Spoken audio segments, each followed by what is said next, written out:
नमस्कार दोस्तों, ocean network में आपका स्वागत है। मैं हूं ओमकार चौधरी। 23 नवंबर को रिजल्ट आ गए थे झारखंड और महाराष्ट्र के। सरकार के शपथ ग्रहण में यानी मुख्यमंत्री और दोनों उप मुख्यमंत्रियों के शपथ ग्रहण में 1 सप्ताह से भी अधिक समय लग गया, बल्कि 10 दिन से भी अधिक का समय लग गया। और आज जब हम बात कर रहे हैं 15 दिसंबर को, तो सरकार ने पूरा आकार भी ले लिया है। यानी जितने मंत्री शपथ लेने वाले थे उन सबको शपथ दिला दी गई है। और चूंकि 3 घटक इस सरकार के हिस्से हैं, भारतीय जनता पार्टी, अजीत पवार और एकनाथ शिंदे, तो उनके दलों के भी मंत्रियों ने शपथ ग्रहण की है। लेकिन जैसी चर्चाएं चल रही थी पिछले कुछ दिनों से कि सब कुछ चेहरे हैं जिन पर भारतीय जनता पार्टी को थोड़ी सी आपत्ति है, और वो नहीं चाहती है कि पिछली सरकार में जिन मंत्रियों पर नाकारा होने या गलत कामों में लिप्त पाए जाने के आरोप लग रहे हैं, उनको देवेंद्र फडणवीस की इस सरकार का हिस्सा बनाया जाए। अब तमाम तरह की चर्चाएं मीडिया में चलती रहती हैं, उन पर हम ज़्यादा माथापच्ची ना भी करें, तो भी हमें साफ-साफ दिखाई दे रहा है कि जिन मंत्रियों के बारे में, जिन चेहरों के बारे में तमाम तरह की चर्चाएँ थी, वो तो कम से कम इसमें शामिल नहीं किए गए हैं। तो जानने की कोशिश करेंगे एक तो कि जो देवेंद्र फडणवीस के नेतृत्व वाली ये सरकार है, इसका चेहरा-मोहरा कैसा है? प्रतिनिधित्व क्या राज्य के सभी वर्गों, समुदायों, क्षेत्रों को मिल गया है? और जो चेहरे शामिल किए गए हैं, उनसे उम्मीद क्या करें? परफॉर्मेंस के स्तर पर भी और वैसे भी।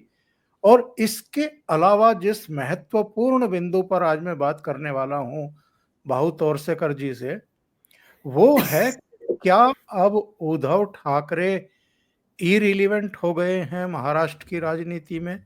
हालांकि किसी नतीजे पर किसी के बारे में पहुंचना बहुत जल्दबाजी होती है, राजनीति में कभी भी कुछ भी हो सकता है। लेकिन जो इस समय के हालात हैं, उनमें तो लग रहा है कि उद्धव ठाकरे की जो मौजूदा राजनीति है, वो एक ऐसे कगार पर जाकर के खड़ी हो गई है, जहां से अगर वो मुंबई म्युनिसिपल कॉरपोरेशन में भी हारे और बुरी तरह हारे, तो इररिलेवेंट होने में अधिक समय लगेगा नहीं। सीधे जुड़ लेते हैं भाऊ तोरसेकर जी से, जो दिल्ली में ही हैं, और आप खुद महसूस कर लेंगे क्योंकि उनके गले पर, स्वास्थ्य पर भी असर है यहाँ की ठंड का, और उनके शरीर पर भी। तो भाऊ से जुड़ लेते हैं और फिर चर्चा को आगे बढ़ाते हैं। भाऊ, दिल्ली की ठंड में बहुत स्वागत है। नमस्कार। बिल्कुल, बिल्कुल। बहुत, बहुत भारी मुझे पिछले 1 साल के अनुभव नहीं था। पहले 3 साल पहले आ गया तो ठंड दिखी थी, लेकिन बीच में बिल्कुल नहीं थी। तो हम तो पिकनिक के लिए स्वेटर खरीदने वाले लोग हैं मुंबई के। यहाँ तो 6-6 महीने स्वेटर पहनना, और ठीक है, लेकिन कोई बात नहीं। थोड़ा गले में खराश है, तो अभी करेंगे तो क्या करेंगे, आवाज तो निकालनी पड़ती है, पत्रकार है वो, और चर्चा भी विषय इतने आते हैं तो बोलना पड़ता है। जी भाऊ, तो सबसे पहले तो मैं यही टिप्पणी चाहूंगा कि देवेंद्र फडणवीस सरकार का अब पूर्ण आकार हमारे सामने है। तो सभी वर्गों को प्रतिनिधित्व मिला है, और जो चेहरे शामिल किए गए हैं, और मुंडे फैमिली से तो भाई बहन दोनों को शामिल कर लिया गया है। उधर नारायण राणे के सुपुत्र को, जो फायर ब्रिगेड के नाम से मशहूर हैं, नितेश राणे को भी उसमें शामिल किया गया है। तो कुल मिलाकर के मंत्रिमंडल के बारे में आप क्या कहेंगे? तो ठीक है, बैलेंस किया गया है। और एक बात ऐसी भी चलिए कि जो मंत्री हुए 2.5 साल के लिए है, ऐसी एक बात चल रही है। तो 2.5 साल के बाद कुछ असेसमेंट होगा और बदले जाएंगे वगैरह वगैरह। लेकिन ये तो मुझे अंदाजा था कि मंत्रिमंडल में बड़ा चेहरा और मोहरा बदला जाएगा। मैंने उस पर मराठी में वीडियो भी बनाया था कि मुख्यमंत्री देवेंद्र रहेंगे लेकिन चेहरे और मोहरे बदले जाएंगे। तो बड़ी तौर पर देखो, छगन भुजबल जैसे है जो 92 से लेकर मिनिस्टर थे, तो अब 32 साल तो हो गए, तो उनको खुद से हट जाना चाहिए मुझे लगता है। लेकिन कुछ लोग नहीं समझते, वो तो समझते कि वे कब्र में जाएंगे तभी रुकेंगे, तो ऐसा सोचते तो क्या करें। लेकिन और आप अगर बार बार आप ही मिनिस्टर बनोगे तो बाकी नए खड़े कहाँ से हो जाएंगे ना। नए कब से, नए लोगों को चांस देना चाहिए, उनके पास अनुभव भी होना चाहिए। नहीं तो मुझे गलत लगता है जिस ढंग से लोग नाराज होते हैं। तो डेमोक्रेसी में कुछ ना कुछ तो बदलाव आएगा। तो और दूसरी बात है कि देर हो गई, ये जो बात चल रही है, तो अब 3 पार्टियों को बहुमत मिला है, बड़ा भारी बहुमत मिला है। तो हर पार्टी में भी जो एंग्शियस लोग हैं, जिनको इच्छा है, वो ज्यादा हो गए, तो सबको एडजस्ट करना पड़ेगा। ये सब बैलेंस करने में भी थोड़ी भागदौड़ हो जाती है। क्या होता है, हम पत्रकारों के लिए सिर्फ खबर होती है, उनके लिए तो सरकार बनाना और चलाना है। हमें तो चलाना नहीं है, 2 दिन के लिए खबर चलाएंगे, बात खत्म हो गई, और फिर गलती ढूंढना शुरू कर देंगे। तो यानी आपके लिए खबर जल्दी बने, इसलिए 15 दिन में 10 दिन में सरकार बनाएंगे और फिर गलतियां करेंगे, चलो खबरें बनाते रहो। वो नहीं होता ना। वोटर ने हमको वोट दिया है तो हमको अच्छी सरकार बनानी पड़ेगी, अच्छी चलानी पड़ेगी। तो वो जिम्मेदारी जिस ढंग से होती है, उस जिम्मेदारी से ये चलते हैं। देखो, हमारी साइकोलॉजी ये हो गई है कि विराट कोहली हो, सचिन तेंदुलकर हो, गावस्कर हो, वो तो गधे हैं, हमको ही क्रिकेट सबसे ज्यादा समझ में आता है। वो उसने बैट बीच में क्यों डाला, ये बॉलर क्यों लाया, ये कमेंटेटर बोलते, लेकिन कमेंटेटर कभी खुद क्रिकेट खेले नहीं है ना, तो देखे। तो जो खेलता है उसका अनुभव जो होता है, उसी अनुसार वो चलता है। तो मुझे लगता है कि जो परिस्थितियां बनी है, इसके लिए जितना टाइम लगना था वो लग गया, देखते अभी क्या होता है।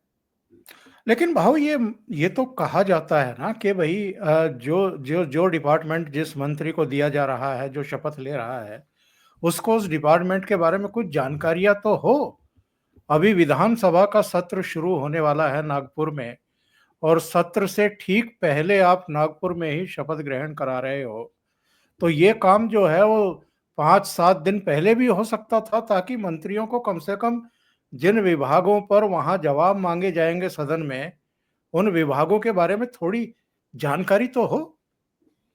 नहीं, बिल्कुल है, बिल्कुल। एक बात आप समझ लो कि जो जो मिनिस्टर वो सामने जवाब देने के लिए खड़ा होता है, वो 6 महीने के बाद भी उतना ही अनाड़ी होता है। वो तो लिखित स्वरूप में उसके सामने फाइलें आती है, उससे पढ़कर बताता है। तो ये तो सिर्फ 6 दिन का है, जिसमें पहला दिन तो मेरा ख्याल है कि विश्वास प्रस्ताव में चला जाएगा, फिर थोड़े सवाल जवाब हो गए। वो दिखाने के लिए नागपुर सेशन जो होता है, वो यहाँ तो दिखाने के लिए। आपको याद दिला दूं, 4 साल पहले की बात है, शायद 4 या 3 साल पहले की बात है, नागपुर में ये विंटर सेशन हुआ ही नहीं। क्यों? मुख्यमंत्री बीमार थे हमारे, आपको याद है। इसलिए वो सेशन तो मुंबई में हुआ। जो एग्रीमेंट महाराष्ट्र बना, उस वक्त एग्रीमेंट हुआ था कि विदर्भ का जो भाग, जो इलाका महाराष्ट्र में आ रहा है, उसके लिए एक सेशन नागपुर में होगा। लेकिन 1 नंबर के दुनिया के मुख्यमंत्री हमें ऐसे मिले कि उनकी कारकिर्द जो काला समय था, उसमें नागपुर का सेशन हुआ ही नहीं। तो इसलिए एक बात होती है, ये सब तकरारें तो देखो, हमको कंप्लेंट करनी है तो किस पर भी कर सकते हैं। जैसे मैं अभी हूं, तो आप सब लोग ना दिल्ली में रहते हो, आपको सर्दी नहीं लगती, मुझे लग रही है। इतनी जी। सर्दी की क्या जरूरत है, ये मैं भी बोल सकता हूँ। लेकिन दिल्ली मेरे लिए नहीं बनी है ना, दिल्ली है तो है, सदियों से है, तो यहां सर्दी रहेगी। तो बिल्कुल वही बात जो सरकार बनाते हैं, वो जिसकी कमियां खामियां निकालते, उनमें तो फर्क रहता है सोचने का, देखने का। तो जो सरकार बनी है, वो 3 पार्टियों की किसी को नाराज ज्यादा ना करके सरकार बनानी थी, और वो बना ली है। पर भाऊ एक सवाल और पूछ करके फिर मैं आगे बढ़ूंगा। उद्धव ठाकरे और शरद पवार और कुछ दूसरे चेहरों के बारे में चर्चा करेंगे आपसे। उस समय जब हम लोग कह रहे थे, और दिल्ली के भी और मुंबई के भी कुछ पत्रकार तो कह ही रहे थे कि भाई ये जो मुख्यमंत्री और दोनों उप मुख्यमंत्रियों का शपथ समारोह होना है, उसमें इसलिए देरी हो रही है, विलंब हो रहा है कि एक नाथ शिंदे जो है वो अपना मन ही नहीं बना पा रहे हैं। हालांकि उस समय आपका कहना ये था, और आपने अपने वीडियो भी बनाए, कि शायद ये स्क्रिप्टेड था और कोई शुभ मुहूर्त था 5 तारीख का, इसलिए ये सब टाला गया। लेकिन इसके बाद भी हम देख रहे हैं कि जब अमित शाह के साथ मीटिंग हुई देवेंद्र फडणवीस की, या प्रफुल्ल पटेल भी साथ में आए, अजित पवार की, उस समय भी एकनाथ शिंदे दिल्ली नहीं आए। तो इसलिए कि उन पर प्रेशर था कि भाई आप ये तानाजी सामंत हैं, या आपके जो दीपक केसरकर हैं, इनको पीछे रखिए, नए चेहरों को आगे लेकर के आइए। या कुछ और मसले थे, होम मिनिस्ट्री का हो या दूसरे हों, इसलिए वो अपनी नाराजगी आखिर तक दिखाते रहे, प्रेशर आखिर तक बनाने की कोशिश करते रहे। मैं प्रेशर नहीं मानता, लेकिन नाराजगी दिखाना जरूरी भी था। देखो, एक बात होती है, जो 2.5 साल से चीफ मिनिस्टर है उसके नेतृत्व में अगर चुनाव जीता गया है तो उसको हटाकर, भले बीजेपी बड़ी पार्टी बनी, तो उसको दुख तो कुछ तो होगा ना।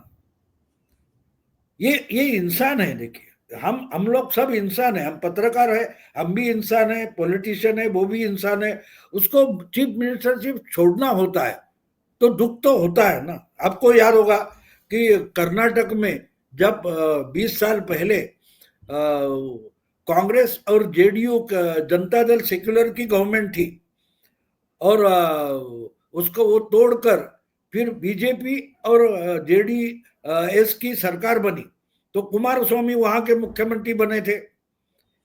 तो उनको बदलो मत 20 महीने के बाद ये कहने के लिए, समझाने के लिए बार बार देवेगौड़ा दिल्ली आकर वाजपेयी और अडवाणी के दरवाजे खटखटा रहे थे। तो वो छोड़ना दुख की बात होती है ना। मायावती ने भी गुजरा, यूपी का जो मुख्यमंत्री पद था वो कुछ 16-16 महीने का एग्रीमेंट था, वो छोड़ते वक्त तकलीफ की थी और 1 महीने में सपोर्ट विड्रॉ किया था।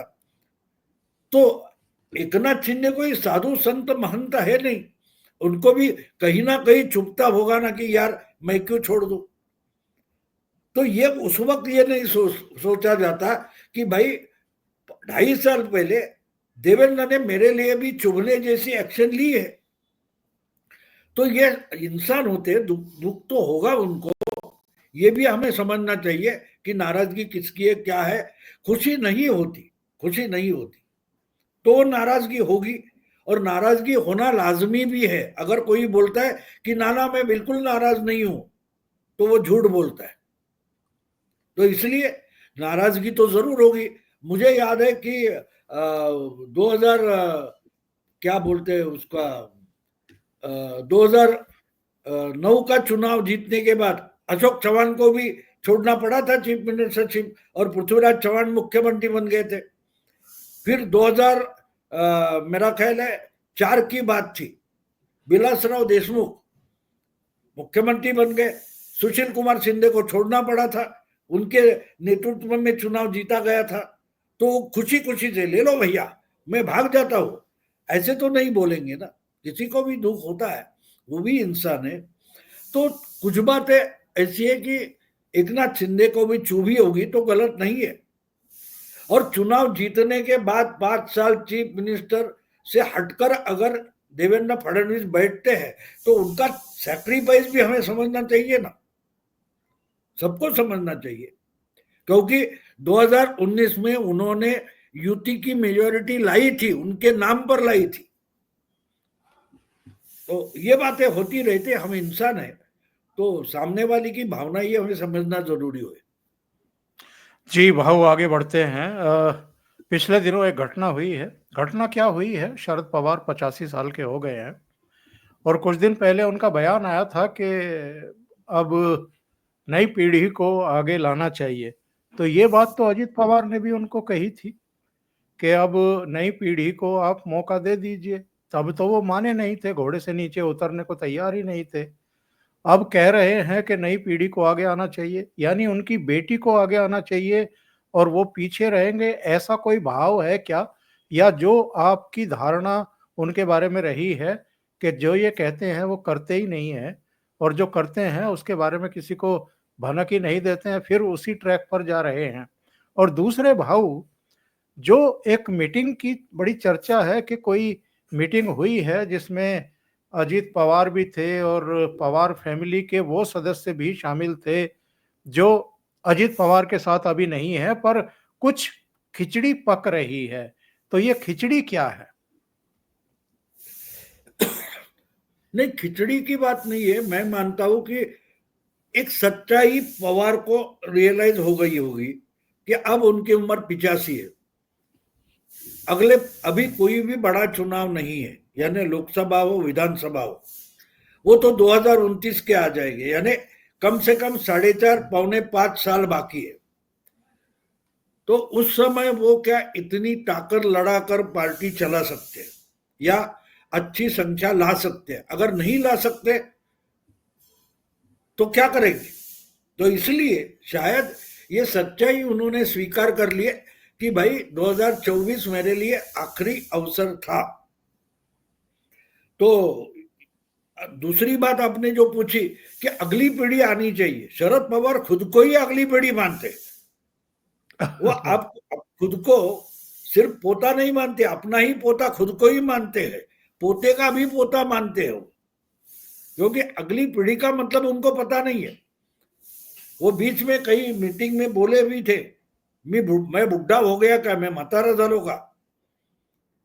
तो ये जो सोच होती है उसके साथ शरीर नहीं चलता, ये स्वीकारना जरूरी होता है।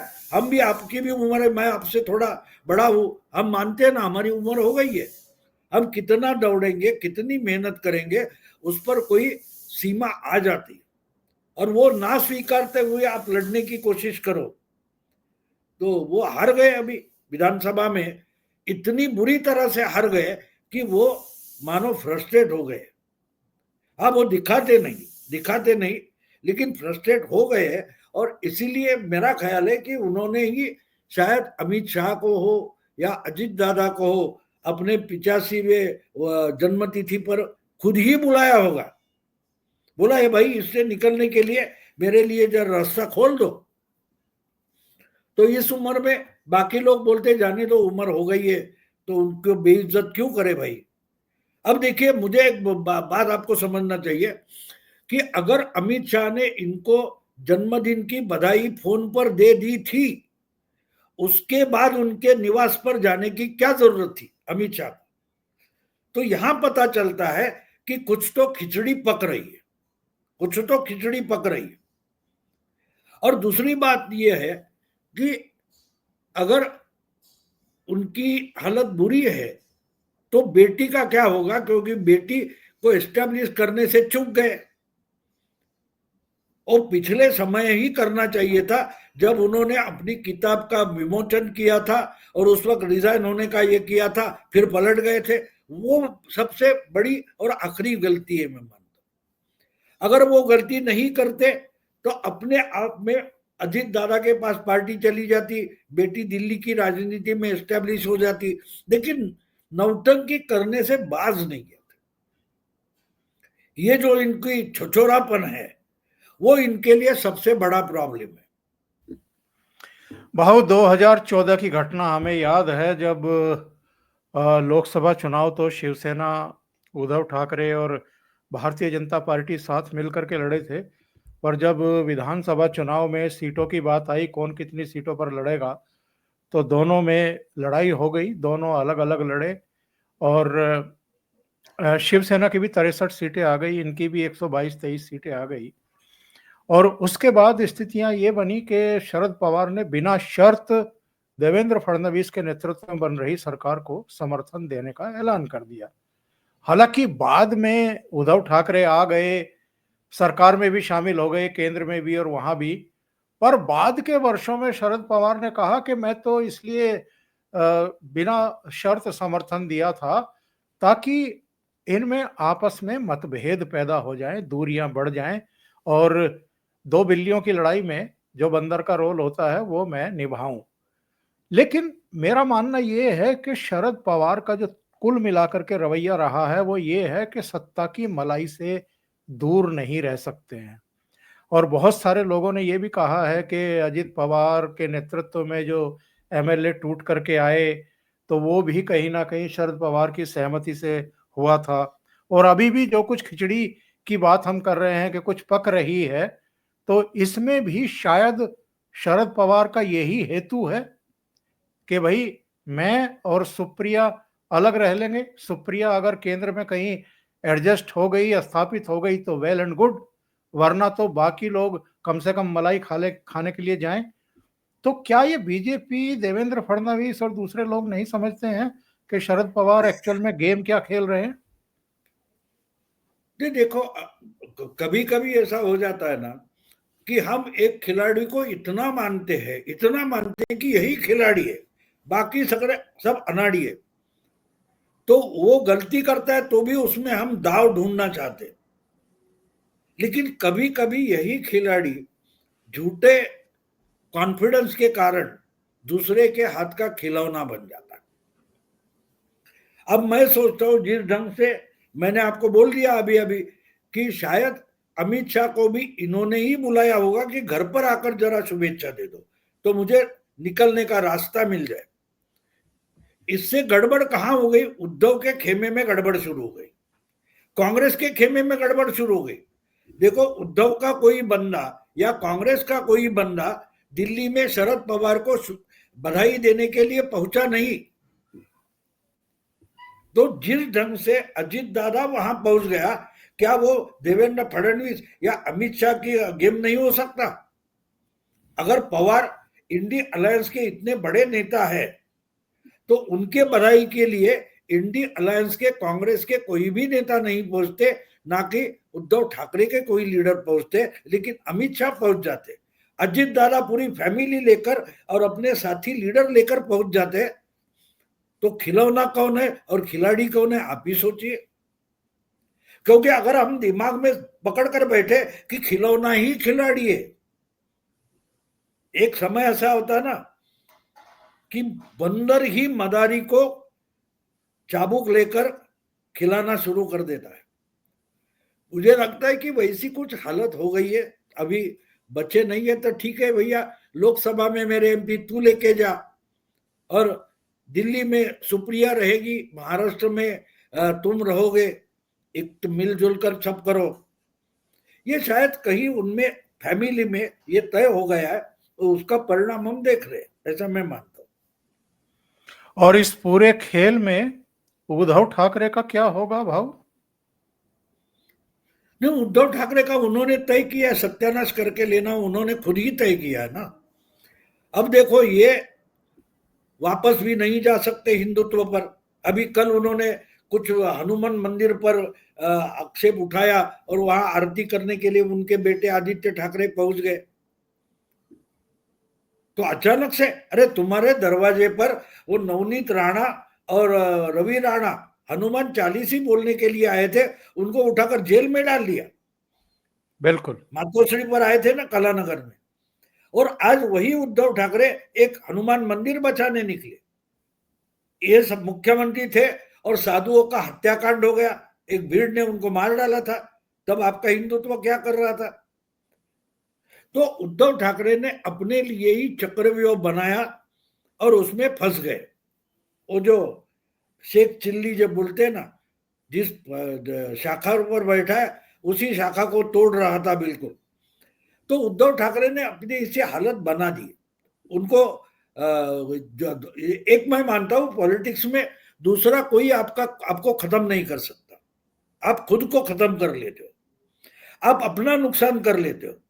तो उद्धव ठाकरे ने देखो, शरद पवार ने आज भी बीजेपी की पॉलिसी के खिलाफ पॉलिटिक्स की है, लेकिन फिर भी उन्होंने बीजेपी के लीडर से अच्छे रिलेशंस रखे हैं। दूसरी तरफ उद्धव ठाकरे मुख्यमंत्री बनने के लिए उन्होंने, किसी ने पूछा नहीं, फिर भी मोदी हो, शाह हो, फडणवीस हो, इनको इतनी गालियां बरसाई है कि वापस आने का रास्ता खुद ही ब्रिज होता हुए तोड़ दिया है। तो वापस लौटेंगे। और ठीक है, बीजेपी के साथ आपका झगड़ा हो जाए, लेकिन आप मुस्लिम तुष्टीकरण के रास्ते पर इतने आगे निकल गए, इतने आगे निकल गए कि अपने पिताजी को, मियां जनाब बाला साहब ठाकरे, यहां तक पोस्टर आप बनाने लगे। वक्त के समर्थन में आप इतने आ गए कि हिंदू वोट आपसे खिसक गया। और अब जो बचा है 20 एमएलए अगर आए हैं तो वो मुस्लिम वोट पर से, वो रॉबर्ट वाड्रा का कोई रिलेटिव है ना, तहसीन पूना वाला, वो बोलता है ना कि उद्धव ठाकरे के 20 आए, 20 में से 15 तो कांग्रेस के ही है, यानी कांग्रेस के वोटों से आए, उद्धव की वोटों से नहीं आए। उद्धव की पार्टी चली गए, सिंबल चला गया, उद्धव का वोटर भी चला गया। जो कुछ बचे कुचे एमएलए आए हैं वो भी असल में शिवसेना के वोट पर नहीं आए, बल्कि कांग्रेस के वोट पर आ गए। तो उद्धव का कोई भविष्य नहीं बचा है। और बचा कैसे होगा? क्योंकि वापस आने का रास्ता भी, ब्रिज भी आपने खुद तोड़ दिया। भाव 2009 में वैसे तो भारतीय जनता पार्टी बड़े भाई की भूमिका में आ गई थी और शिवसेना थोड़ा नीचे रह गई थी। लेकिन वो जो विस्फोट है, अंदर की जो कुंठा थी, असंतोष था, वो 2014 से ठीक-ठीक शुरू हुआ और 2019 तक चला। और 2019 में तो इन्होंने ऐसा विस्फोट कर दिया, वो आत्मघाती विस्फोट था शायद, जब ये कांग्रेस और एनसीपी की गोद में जाकर के बैठ गए। और उसके बाद क्या हुआ है वो तो अब सबके सामने है। और 2024 के विधानसभा चुनाव में जो दुर्गति हुई है, अब इससे उबर भी पाएंगे कि नहीं उबर पाएंगे, ये एक बड़ा प्रश्न है। लेकिन आपका क्या मानना है? आपने तो बाला साहब ठाकरे को भी नजदीक से देखा है और इनका पतन भी देखा है, वैचारिक पतन भी देखा है। नहीं, ये एक बात आप समझ लो कि आप बाला साहब ठाकरे नहीं हो। देखो आज अभी अभी हमने जो शपथ विधि देखा महाराष्ट्र का, उसमें एक मिनिस्टर शिवेंद्र राजे भोसले। वो शिवेंद्र राजे भोसले कौन है?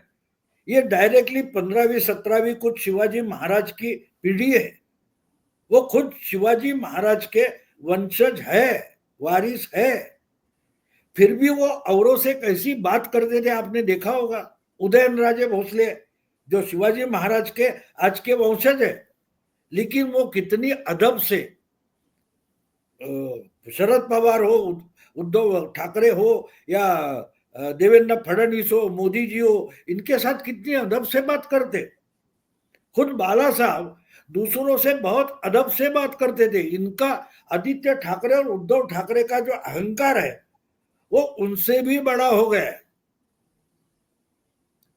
तो यही कारण है कि आपने अपना नुकसान कर, लोग देखो चने के झाड़ पर चढ़ाने वाले लोग होते हैं, लेकिन आपको अपनी औकात मालूम होनी चाहिए। ये भूल गए कि उनकी औकात क्या है। उन्होंने पार्टी खड़ी नहीं की है, पिताजी ने खड़ी की थी पार्टी।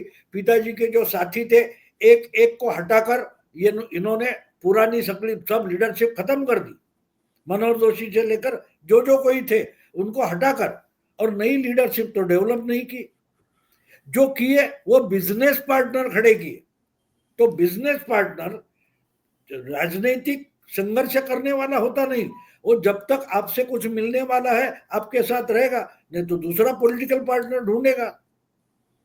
तो इसलिए उद्धव ठाकरे की गलती ये हो गई कि वो मंदिर में जाके बैठ गए और बोलते कि मेरी ये आराधना करो। मातोश्री का कोई स्थान महात्म्य नहीं था, वहां एक व्यक्ति महात्म्य था। वो व्यक्ति नहीं रही, उसकी महत्ता खत्म हो गई है और ये समझ नहीं पा रहे। बोलते मैं मातोश्री में रहता हूं, मुझे ही भगवान मान लो। तो वहां उन्होंने खुद का नुकसान कर लिया, उनका कोई भविष्य नहीं बचा है। और मुंबई म्युनिसिपल कॉरपोरेशन के इलेक्शन में भी अगर वही अधोगति इनकी हुई तो मामला खत्म है। बिल्कुल, देखिए अभी भी 36 सीटें मुंबई कॉरपोरेशन के इलाके की है, 36 एमएलए चुनकर है। अगर उस 36 में 14 बीजेपी के, 6 एकनाथ शिंदे के, यानी 36 में 20 इनके हो गए। उद्धव ठाकरे के कुछ 10 वगैरह आए। तो वही हमको पता चलता है ना क्या हुआ है। वोटिंग परसेंटेज हम देखते तो पता चलता है कि उद्धव ठाकरे का कोई भविष्य नहीं है, क्योंकि ये भी चुनाव महाविकास आघाड़ी इंडी अलायंस करके लड़े तो मुस्लिम वोट इनको मिले हैं। कॉरपोरेशन चुनाव में वो मुस्लिम वोट उद्धव को मिलने वाले नहीं है, बिल्कुल नहीं है। जहां जहां शिवसेना की ताकत थी, इनके साथ रहे 2-4 एमएलए तो हार गए, अभी अभी हार गए। वो फातर पे करे और कोई है वो हार गए ना। तो एक बात साफ है कि बीएमसी भी इनके हाथ से निकलने वाली। एक समय था कि बीएमसी जीतने के बाद 85 में शिवसेना पैन महाराष्ट्र, पूरे महाराष्ट्र में फैली पार्टी बन गई, और आज वापस लौट कर आ रहे तो अपना मेयर लाने की इनकी मनीषा है। 85 में या 85 से पहले शिवसेना क्या बोलती थी, महापौर आमचा, यानी मेयर हमारा होगा। ये मेयर से मुख्यमंत्री बनने निकले और अब मेयर बनना भी मुश्किल हो गया, और इसकी जिम्मेदारी और किसी की नहीं है। दूसरी कोई पार्टी अपनी मेहनत से अगर सक्सेसफुल हो जाती है तो उसने तुमको खत्म नहीं किया, तुमने अपना काम सही नहीं किया, उसकी कीमत आप चुकाओगे। आने वाले समय और आने वाली लीडरशिप को या पार्टी को आप रोक नहीं सकते। भाऊ बहुत बहुत धन्यवाद इतना समय निकालने के लिए, ओशियन नेटवर्क से जुड़ने के लिए। और एक खबर जाते जाते आपको दे दूं 1 मिनट जी में। जी जरूर। जो खबर मुझे मिली है, ऑपरेशन लोटस, लोटस की मराठी में चर्चा चल रही है। जो खबर मुझे मिली है, उद्धव के जो 10 मुंबई के कारपोरेटर एमएलए है, उसमें से कुछ 6 एमएलए टूटने के लिए तैयार है एकनाथ शिंदे के साथ जाने के लिए। उनका आंकड़ा जिस दिन 14 बन जाएगा पूरे महाराष्ट्र का, 20 है, 20 में से 2/3 मतलब 14 हो जाता है, वो अगर हो जाए तो उद्धव की पार्टी महाराष्ट्र में विधानसभा में भी शायद ओझल होगी। देखते हैं, अभी अभी खबर कल मुझे मिली है, आगे क्या होता है देखते। बहुत बहुत धन्यवाद भाऊ आपका। थैंक यू सो मच जुड़ने के लिए। नमस्कार। नमस्कार।